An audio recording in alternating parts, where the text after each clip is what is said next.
À Gênes, en Italie, les Juifs y sont présents depuis le VIe siècle, en 507 précisément. Et pendant tout le Moyen-Âge, les Juifs connaîtront alternativement des périodes fastes et des interdictions de résider en ville.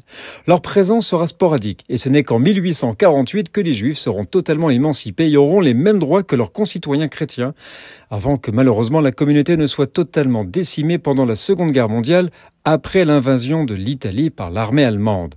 En ce jour de 1550, une page sombre s'est tournée dans l'histoire de Gênes avec l'expulsion des Juifs de la République.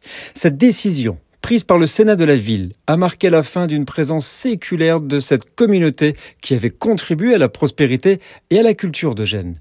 Pour le contexte, le XVIe siècle en Europe était marqué par un regain d'intolérance religieuse. L'Inquisition espagnole sévissait encore et les Juifs étaient souvent victimes de persécutions. À Gênes, l'influence croissante du clergé catholique et les tensions économiques avec la communauté juive ont créé un climat propice à leur expulsion. Le 1er février 1550, le Sénat de Gênes a décrété l'expulsion de tous les Juifs de la République.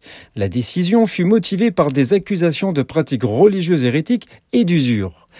Les Juifs eurent 2 mois pour quitter la ville, les poussant à vendre leurs biens à des prix dérisoires.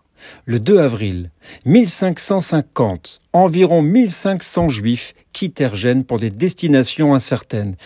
Certains se réfugièrent dans des villes italiennes voisines comme Livourne et Pise, tandis que d'autres se lancèrent dans un exil plus lointain vers l'Empire ottoman ou les Pays-Bas. Leur expulsion entraîna des conséquences économiques et sociales importantes. La communauté juive jouait un rôle crucial dans le commerce et la finance, et son départ a laissé un vide considérable. Nous sommes le 2 avril.